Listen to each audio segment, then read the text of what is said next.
gamis, menggunakan ya menggunakan serban, berjenggot, ya, Masya Allah. Tapi ternyata apa? Sekarang ini sudah bukan lagi tidak mengimami, tetapi sudah lagi tidak beriman kepada Allah Subhanahu Wa Taala. Dia sekarang tinggalnya di Denmark. Kalau tidak salah di Denmark meminta suaka politik, ya, di Denmark. Bukan hanya saja tidak lagi beriman kepada Rasulnya, bukan hanya saja murtad, tetapi juga mencela Allah dan Rasulnya. Ya, sampai-sampai di satu video di YouTube dia merobek-robek Al-Quran. Wal'iyadzubillah. Ya. Nah, ini hendaknya menjadikan pelajaran bagi kita semua agar kita memiliki rasa takut yang tinggi. Rasa takut yang tinggi kalau Allah wafatkan kita dalam keadaan su'ul khatimah wal'iyadzubillah. Ya, maka ya predikat sebagai muslim atau julukan sebagai muslim itu sebenarnya adalah satu-satunya julukan atau gelar, ya, gelar yang hendaknya kita pertahankan sampai akhir hayat. Ya, jangan sekedar kita bangga dengan gelar dunia, gelar akademi, ya, doktor, profesor dan lain sebagainya, atau prestasi misalnya dan lain sebagainya. Ya, ini di akhirat tidak akan kita bawa. Yang kita bawa adalah gelar minimal sebagai muslim. Yang kata Allah Subhanahu Wa Taala, wala tamutunna illa wa antum muslimun, kata Allah. Jangan kalian wafat kecuali dalam keadaan muslim, dalam keadaan Islam. Maka sekali lagi, apa sesungguhnya hadis ini, kaitan hadis ini dengan pembahasan rasa takut? Hadis ini sesungguhnya berbicara tentang takdir. Tapi kaitannya dengan rasa takut adalah bahwa hendaknya kita tidak berbangga diri dengan amal soleh yang sudah kita lakukan. Ya, hendaknya kita takut kalau Allah wafatkan kita dalam keadaan su'ul khatimah. Ya, dalam keadaan su'ul khatimah. Wal'iyadzubillah. Karena itu, ya, mari kita senantiasa ya pertahankan iman, Islam dan takwa kita kepada Allah. Sesuai dengan perintah Rasulullah sallallahu alaihi wasallam, ittaqillaha haitsu ma kunta wa atbi'is sayyi'atal hasanata tamhuha, ya, tamhu khaliqin nasa bi khuluqin hasan. Kata Rasulullah sallallahu alaihi wasallam, ittaqillaha haitsu ma kunta. Bertakwalah kepada Allah dimanapun kalian berada, dimanapun dan kapanpun kalian berada, dimanapun hendaknya kita bertakwa. Sehingga apa? Jika Allah mencabut nyawa kita, kita dalam keadaan baik, kita dalam keadaan takwa, beriman kepada Allah Subhanahu wa Ta'ala.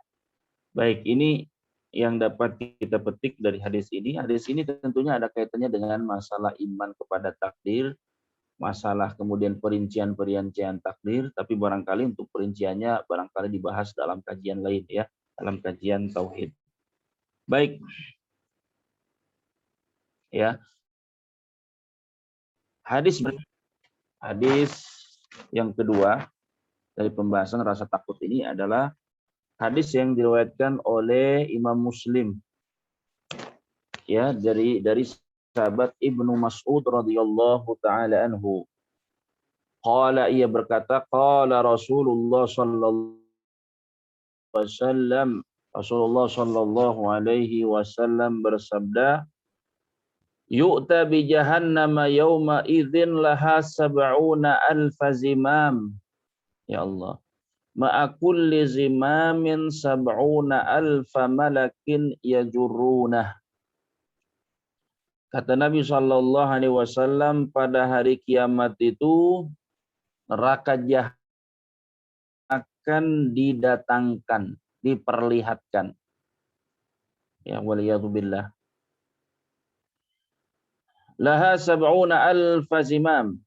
Padanya terdapat 70.000 tali kekang. Ya. Jahanam itu umpamanya seperti hewan yang ditarik dengan tali kekang. Ya, ditarik dengan tali kekangnya itu jumlahnya ada 70.000. Kemudian apa? Ma'akulli zimamin sab'una alfa malakin yajurrunahu. Dan satu tali kekang itu ditarik oleh 70.000 malaikat. 70.000 malaikat. Berarti setiap tali kekang ada 70.000 malaikat. Dan tali kekangnya ada 70.000. Tinggal dikalikan. Berarti malaikat yang menariknya itu berapa? 70.000. 70.000. Ya, 70.000 dikali 70.000. Itulah jumlah malaikat yang menarik neraka jahanam. Berarti neraka jahanam itu sangat-sangat besar. Bisa dibayangkan besarnya dengan membayangkan malaikat itu sendiri. Malaikat itu sendiri makhluk yang besar. Ya, kita tidak tahu besarnya malaikat seperti apa, tapi kan ada di oleh Rasul Shallallahu Alaihi Wasallam. Malaikat misalnya penopang arsy. Malaikat penopang arsy kata Rasul jarak antara telinga dan pundaknya itu adalah ya sama dengan perjalanan yang ditempuh selama 7.000 tahun. Jarak antara telinga dan pundaknya. Ya 7.000 tahun. Itu satu malaikat. Nah, bagaimana dengan malaikat ini?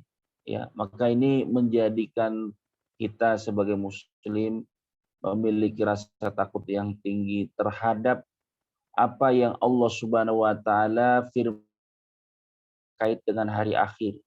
Hari akhir nanti bukanlah sekedar perjalanan yang singkat. Ya, jadi setelah kematian itu bukan langsung kita dimasukkan ke dalam surga atau neraka, tidak. Tetapi dalam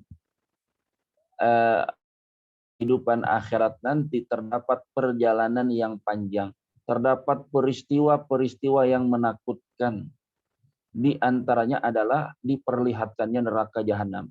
Ya, seperti dalam firman Allah, waji'a bi jahannam, waji'a yauma idzim bi jahannam, yauma idzi yatadzakkarul insanu wa anna lahu dzikra.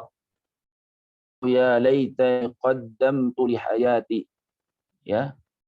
Kata Allah Subhanahu wa taala, waji'a yauma idzim bi jahannam, pada hari itu nanti didatangkanlah neraka jahanam.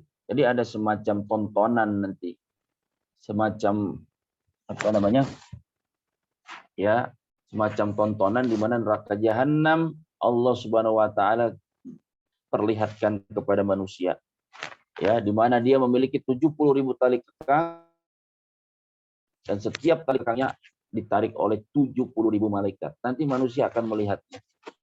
Apa yang terjadi ketika melihatnya? Yauma idzi yatadzakkarul insanu wa anna lahu dzikra. Ya Allah. Pada hari itu manusia akan tersadarkan. Ya. Wa anna lahu dzikra, tapi untuk apa sadar pada hari itu? Enggak bermanfaat. Makanya daripada sadar nanti yang tidak bermanfaat, ya, daripada kita terlambat memiliki kesadaran, sejak sekarang ini kita hidup dalam kehidupan dunia ini hendaknya kita segera sadar untuk mau beribadah kepada Allah, melakukan ketaatan. Yang paling minimal aja kita melaksanakan kewajiban, jangan sampai ada kewajiban tinggalkan, baik itu sholat, ya, baik itu zakat dan lain sebagainya. Kewajiban-kewajiban yang sifatnya wajib. Apa yang sifatnya wajib? Banyak. Nah, itu jangan kita tinggalkan. Kemudian jangan lupa banyak taubat, banyak beristighfar, tinggalkan maksiat, ya. Jadi jangan remehkan, jangan entengkan akhirat. Masyarakat Indonesia ini banyak sekali mengentengkan akhirat. Dalam benaknya mungkin berpikir bahwa ya kalau mati nanti didoakan, dikirim doa, dikirim surat Yasin, dikirim surat Al-Fatihah, itu udah bakal selamat. Ya enggak tentu. Belum tentu selamat karena belum tentu amalan yang dihadiahkan juga diterima oleh Allah Subhanahu wa taala. Ya, seringkali amalan atau ritual seperti itu membuat orang meremehkan tentang kengerian, kehebatan, kedahsyatan peristiwa yang ada nanti terjadi di hari akhir. Manusia ditentukan tempatnya di surga ataupun di neraka, ya. Di tahap pertama saja, yaitu di mana? Di kubur, itu manusia melihat dan menyaksikan pemandangan-pemandangan yang mengerikan. Ia dihimpit oleh dihimpit oleh kubur. Ia melihat malaikat mungkar dan nakir. Diperlihatkan tempatnya di surga atau di neraka. Ketika dibangkitkan tidak langsung ditetapkan tempatnya di surga atau di neraka. Enggak, ada perjalanan. Bahkan lama perjalanan itu.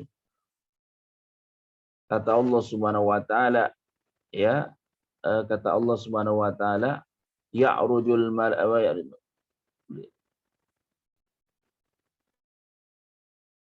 malaikatu warruhu ilaihi fi yaumin kana miqdaruhu 50.000 sanah. Ya, 50.000 sanah. Nanti manusia ketika menunggu Allah Subhanahu wa taala di padang mahsyar dalam keadaan bingung, malaikat-malaikat akan naik menghadap Allah Subhanahu wa taala. Malaikat itu akan naik menghadap Allah. Fi yaumin, dalam satu hari, kana miqdaruhu 50.000 sanah. Ya, dalam satu hari yang lamanya setara dengan 50.000 tahun. Ya Allah, 50.000 tahun satu harinya. Maka jangan pernah kita remehkan kehidupan akhirat. Dunia ini singkat, ya, dunia ini singkat. Jangan terlalu terobsesi untuk menikmati kesenangan-kesenangan dunia. Jangan terlalu terobsesi. Sudah pikirkan bagaimana kita selamat di akhirat. Dunia ini hanya kendaraan kita menuju akhirat, bukan kehidupan yang abadi. Dunia hanya kendaraan kita, maka persiapkan. Jangan sampai kita mengabaikan ancaman-ancaman Allah, kita anggap enteng itu ancaman-ancaman Allah tentang hari akhir. Ya, kalau ulama-ulama salaf dahulu membaca ayat-ayat tentang hari akhir, mereka pingsan, mereka menangis, mereka tersungkur dalam sholat mereka. Ya, kalau kita biasa-biasa aja, lewat-lewat aja, hati kita udah keras atau mungkin kita nggak paham.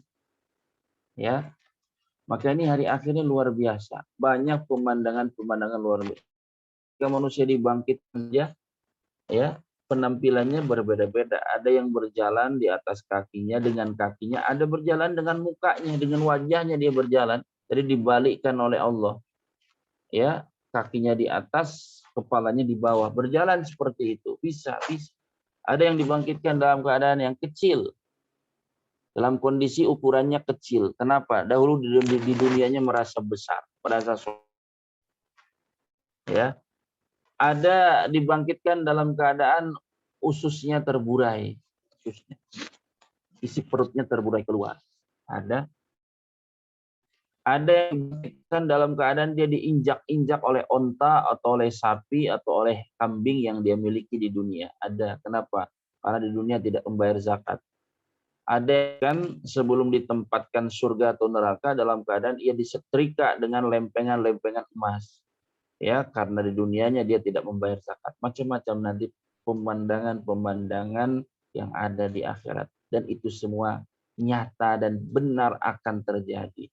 Karena kita sebagai muslim meyakini dan percaya bahwa hari akhir itu ada dan bahwa apa yang firmankan dan apa yang Rasulullah sabdakan itu adalah kebenaran. Itu bukan kedustaan, ya. Jadi pasti terjadi. Di antaranya ini kata Rasul sallallahu alaihi wasallam, akan dinampakkan nanti neraka jahanam, luar biasa. Neraka jahanam itu apinya berkobar, memiliki suara syahiqa, ya kan? Dalam surat Al-Mulk, ya, sami'u laha syahiqan wa hiya tafur idza ulqu fiha sami'u laha syahiqan wa hiya tafur. Kalau dimasukkan ke dalam neraka jahanam itu manusia akan mendengarkan syahid. Yaitu suara seperti suara orang yang sedang merasakan kekenyangan. Itu sendawa. Dia akan bersendawa. Wahiyat tafur, dan terus bergejolak. Mengeluarkan suara bergejolak. Itu api neraka. Waliyadzubillah. Itu akan dinampakkan di hadapan kita. Semua manusia ketika itu akan sadar. Tapi kesadaran di waktu itu untuk apa? Tidak bermanfaat. Karena itu ini sebenarnya adalah rahmat dan kasih sayang dari Allah untuk kita semua mendengar hadis ini, ya, atau hadir dalam majelis ilmu ini. Supaya apa? Supaya kita segera menyadari kehidupan dunia ini hakikatnya sementara hanyalah kendaraan menuju akhirat. Kehidupan yang abadi itu adalah kehidupan apa? Akhirat. Ya, kehidupan akhirat. Baik, saya ambil satu hadis lagi karena waktunya terbatas. Kita ambil satu hadis lagi, hadis ketiga. Wa an Nu'man ibni Bashir. Dari Nu'man bin Bashir radhiyallahu anhu maqala, semoga Allah Subhanahu wa taala meridhoinya, qala, ia berkata, sami'tu Rasulullah sallallahu alaihi wasallam yaqul, aku mendengar Rasulullah sallallahu alaihi wasallam bersabda, inna ahwana ahli nari adzaban yaumal qiyamah, sesungguhnya azab penduduk neraka yang pada hari kiamat. Lihat ya, azab yang paling ringan. Sesungguhnya azab penduduk neraka yang paling ringan pada hari kiamat kelak adalah la rajulun yudha'u fi akhmasi qadamaihi jamratan, yaitu adalah seorang yang pada kedua telapak kakinya diletakkan 2 buah bara api. Ini yang ringan. Ya, jadi penduduk neraka yang azabnya paling ringan adalah siapa? Adalah seseorang yang di telapak kaki letakkan 2 bara api neraka. Ya. Tapi apa? Yaghli minhuma dimahuhu. Ya. Lalu otak orang tersebut, otak isi kepalanya, otaknya karena batu bara tersebut atau bara api tersebut, otaknya mendidih karenanya. Ya. Disiksa cuma apa? Telapak kaki. Telapak kaki menginjak bara api, tapi dengan itu kemudian apa? Otaknya mendidih. Ma yara anna ahadan asyaddu min adzab. Tidak melihat bahwa ada orang lain yang lebih berat siksanya daripada dirinya. Artinya dirinya merasa bahwa dirinya itu adalah orang yang paling berat siksaannya. Padahal tadi kata Rasulullah SAW, itu adalah siksaan yang paling ringan. Siksaan paling ringan adalah kaki menginjak ya bara api yang diambil dari api neraka, kemudian dengan itu waliyadzubillah ma yara asyaddu minhu adzaban, ya dia tidak melihat bahwa ada orang lain yang lebih berat siksanya daripada dirinya. Innahu la ahwanuhum adzaban, padahal siksanya paling ringan di antara mereka. Padahal siksa yang dia rasakan itu adalah siksa yang paling ringan. Jika ini adalah siksa yang paling ringan, bagaimana dengan siksaan yang di atasnya? Waliyadzubillah. Di antara orang yang disiksa dengan siksaan ini adalah paman Nabi Muhammad sallallahu alaihi wasallam, yaitu siapa? Abu Thalib. Sallallahu alaihi wasallam, Abu Thalib yang semasa hidupnya membela Nabi, yang semasa hidupnya melindungi Nabi, tetapi dia tidak mau beriman kepada Allah, tidak mau mengucapkan la ilaha illallah. Karena itu ini menjadi pelajaran sebenarnya bagi orang-orang manusia yang selalu mengatakan bahwa yang penting itu baik kepada manusia, bukan baik kepada manusia saja yang paling penting. Yang paling penting bagi kita sebagai muslim, selain baik kepada manusia juga baik kepada Allah. Ya, orang kadang-kadang ya meremehkan agama lalu mengatakan yang penting akhlaknya baik, yang penting perilakunya baik dan lain sebagainya. Yang penting sikapnya baik. Iya, itu yang tidak sempurna.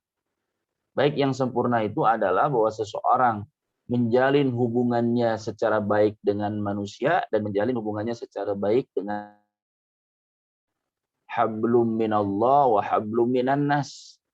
Ya, hubungannya dengan Allah baik dan hubungannya dengan manusia juga baik. Dan yang terpenting adalah hubungannya dengan Allah, yaitu dia melakukan ketaatan, dia mau masuk Islam, melakukan ketaatan dan tidak melakukan perbuatan syirik kepada Allah Subhanahu wa taala. Ya, baru setelah itu adalah berbuat baik. Berbuat baik kepada manusia adalah akhlak baik dan itu adalah perangai Rasulullah Shallallahu alaihi wasallam. Tetapi itu saja tidak cukup. Kita harus juga baik kepada Allah. Ya, buktinya ini, Abu Thalib itu orang yang baik kepada siapa? Kepada Nabi dia baik. Nabi diurus semenjak Nabi kecil, ya setelah kakek beliau wafat, Nabi mengurusnya, Abu Thalib mengurusnya, bahkan ketika dia dewasa, Abu Thalib melindunginya, Abu Thalib juga menjaganya, memeliharanya. Kebaikan Abu Thalib. Tapi selama dia tidak baik kepada Allah, tidak mau mengucapkan sekedar la ilaha illallah saja. Ya, tetap Allah Subhanahu wa taala ia di neraka. Allah Subhanahu wa taala tempatkan ia di neraka. Karena itu kita sebagai muslim harus tegas mengatakan bahwa ya siapa saja yang menganut agama selain Islam maka dia tempatnya di neraka. Siapa saja yang menganut agama selain Islam maka dia adalah orang kafir. Dia adalah orang Nasrani, dia itu Yahudi. Ya, kita katakan itu adalah orang yang mengingkari agama kita. Masalah akhlaknya, masalah sikapnya itu hal lain.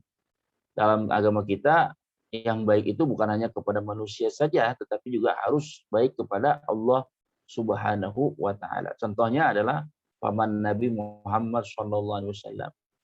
Orang yang dekat, sangat dekat dengan Nabi. Tidur atau tinggal ya, memelihara Nabi.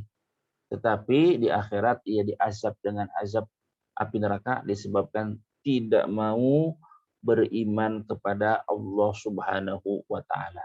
Nah, hadis ini tadi menunjukkan bahwa azab api neraka itu sangatlah pedih.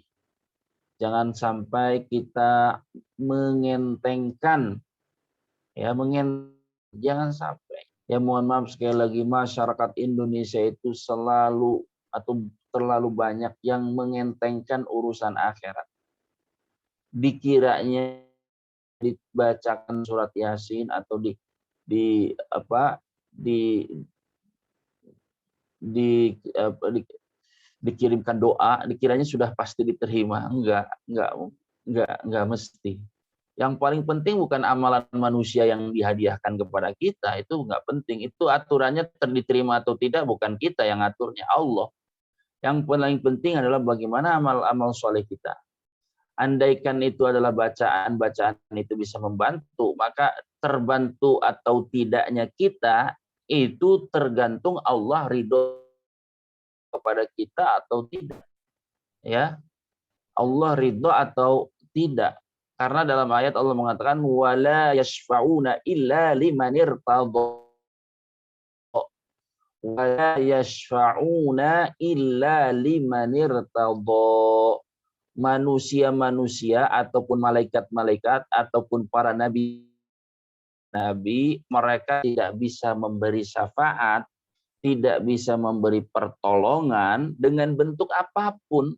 Dia melobi Allah misalnya, atau dia berdoa, atau dia mengirimkan bacaan-bacaan pahala. Kata Allah, wala yashfa'una illa liman irtadha. Manusia itu tidak bisa memberi pertolongan kepada manusia lainnya kecuali kepada orang yang diridhoi Allah. Masalahnya kita diridhoi oleh Allah atau enggak? Ya, jadi jangan mengentengkan urusan akhirat. Ya, jangan pernah mengentengkan urusan akhirat. Apa pertolongan yang dilakukan oleh manusia untuk kita agar kita selamat dari api neraka itu tidak akan bermanfaat, tidak efek kalau kita tidak diridhoi oleh Allah. Makanya yang paling penting dalam kehidupan kita ini adalah bagaimana kita meningkatkan kualitas ketaatan kita kepada Allah sehingga kita menjadi orang yang diridhoi. Ya, kata Allah Subhanahu wa taala, ya, apa kata Allah? Wa laisa lil insani illa ma sa'a. Ya, dalam surat An-Najm itu kan. Wa laisa lil insani illa ma sa'a. Manusia itu tidak akan mendapatkan apa-apa di akhirat kelak kecuali apa yang dia usahakan. Yang dia usahakan aja. Ya, urusan manusia membantu atau tidak itu urusan kedua, belum tentu diterima. Yang menjadi tolak ukur itu adalah amalan kita sendiri, bagaimana amalan kita. Ya, jangan masa bodoh. Orang zaman sekarang masa bodoh, ya, korupsi sebesar-besarnya, menerima suap, ya, apalagi pokoknya banyak perbuatan-perbuatan dalam benaknya, ya, dia berpikir, oh nggak apa-apa lah, nanti kalau saya mati saya didoain orang, saya dikirimi surat Al-Fatihah sebanyak-banyaknya, saya dikirimi surat Yasin sebanyak-banyaknya. Pertanyaannya, kata siapa itu? Siapa yang bisa menjamin bahwa itu diterima oleh Allah? Ya, siapa yang bisa menjamin? Allah mengatakan, wala yashfa'una illa liman irtadha. Manusia tidak bisa memberi pertolongan kepada manusia yang diridhoi oleh Allah. Kita diridhoi oleh Allah atau tidak? Bagaimana kita diridhoi oleh Allah? Iya, tergantung amalan kita bagaimana. Allah mengatakan, wa alaysa lil insani illa ma sa'a. Manusia itu tidak akan mendapatkan apapun kecuali apa yang dia usahakan oleh dirinya sendiri, bukan diusahakan oleh siapa? Orang lain. Nah, sekali lagi, jangan sampai ngentengkan urusan akhirat. Ya, urusan akhirat itu pedih, perih, luar biasa hebatnya, luar biasa ngerinya. Di tahapan pertama, yaitu dicabut nyawa, itu perih. Azab kubur, alam kubur itu perih. Alam barzakh itu luar biasa. Di padang mahsyar itu luar biasa. Belum lagi nanti tahapan-tahapan yang lain, menyeberang sirat dan lain sebagainya. Maka ini semuanya kan kita hanya menyampaikan. Beritanya ada dalam Al-Quran, ya, beritanya ada dalam hadis Nabi Muhammad Sallallahu Alaihi Wasallam. Baik, ini barangkali ya yang bisa disampaikan, mudah-mudahan bermanfaat, yang benar dari Allah, yang salah dari diri saya pribadi. Baik, perlu ada pertanyaan atau tidak? Silakan, pembawa acaranya siapa?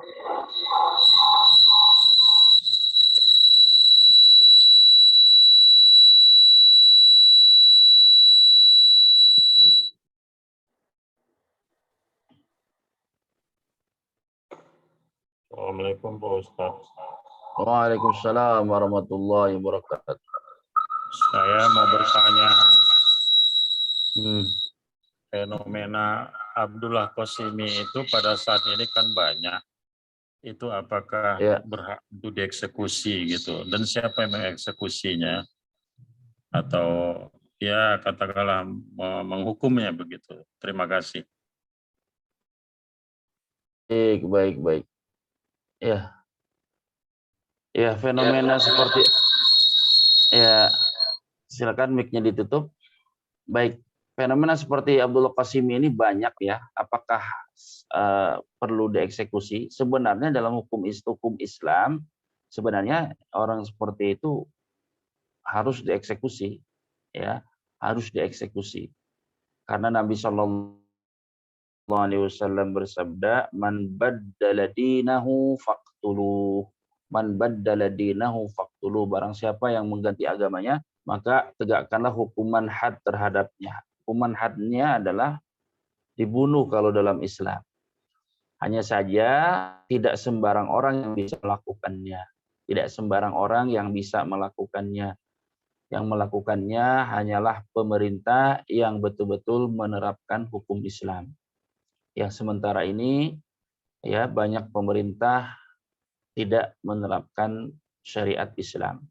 Karena itu kita sebagai manusia biasa, ya, atau masyarakat biasa, mohon maaf, tidak bisa mengeksekusi kekufuran dalam bentuk kemurtadan yang disertai dengan penghinaan kepada Allah Subhanahu wa taala dan Rasulnya. Jadi kalau dalam Islam sebenarnya, tapi yang boleh melakukannya hanyalah pemerintah saja. Adapun masyarakat biasa tidak. Ya paling-paling kalau selama ini yang dilakukan adalah paling-paling adalah vonis, ya, vonis sebagai orang yang telah keluar dari agama, ya. Ini mungkin yang bisa dilakukan di berbagai macam pengadilan-pengadilan, khususnya yang ada di Timur Tengah. Abdullah Qasimi sendiri wafat di Saudi Arabia, wafatnya di Mesir. Ya, beliau wafatnya di Mesir, ya dalam keadaan tadi menganut ateisme, dia tidak percaya lagi kepada Allah Subhanahu wa taala. Bahkan dia dalam beberapa karyanya menghina Allah Subhanahu wa taala dan Rasulnya. Dan sebenarnya banyak orang seperti itu. Kalau di Mesir sendiri dulu ada, ya, seperti seorang pemikir, ya, Nasr Hamid Abu Zaid. Nasr Hamid Abu Zaid. Kalau tidak salah dia sudah divonis oleh mahkamah Mesir, dia telah keluar dari agama. Ya, Nasr Hamid Abu Zaid. Ya, tapi kemudian dia meminta suaka politik, ya, ke sebuah negara, wallahu alam di mana, di Eropa. Dan sayangnya di Indonesia pernah akan diadakan acara mengundang orang tersebut. Itu Nasr Hamid Abu Zaid yang di Timur Tengah telah dinyatakan keluar dari agama. Ya. Jadi untuk pertanyaan tadi, apakah seharusnya dieksekusi? Semestinya dieksekusi. Dalam Islam sendiri ada aturan. Di zaman kekhalifahan dahulu banyak yang dieksekusi karena hal-hal seperti itu. Tetapi karena sekarang ini satu, pemerintah kebanyakan tidak menerapkan syariat Islam, maka hal itu tidak dilaksanakan. Oleh karena itu, kewajiban bagi kita sebagai masyarakat biasa itu gugur. Seandainya ada dosa, maka yang berdosa adalah para pihak-pihak yang berkepentingan. Ya, seperti itu. Wallahu a'lam bishawab. Terima kasih, Bapak. Ya, jazakallah khairan.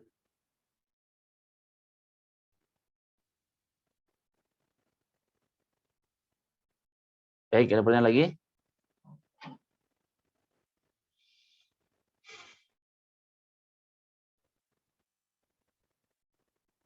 Baik, kalau tidak ada kita tutup, ya. Mudah-mudahan kajian kita pada pagi hari ini bermanfaat, meningkatkan iman takwa kita pada Allah, utamanya adalah rasa takut kita kepada Allah, kepada azabnya, kepada ancaman-ancamannya, ya, tentang hari akhir. Mudah-mudahan kita diselamatkan dari panasnya api neraka. Mudah-mudahan Allah mengumpulkan kita sebagaimana Allah kumpulkan kita di dunia. Mudah-mudahan Allah Subhanahu wa taala mengumpulkan kita semua di akhirat di dalam surganya. Kurang lebihnya mohon maaf. Akhiru da'wana alhamdulillahirabbil alamin. Shallallahu ala nabiyina Muhammad. Subhanakallahumma wa bihamdika la ilaha illa anta astaghfiruka wa atubu ilaik. Assalamualaikum warahmatullahi wabarakatuh. Waalaikumsalam warahmatullahi wabarakatuh. Waalaikumsalam warahmatullahi wabarakatuh.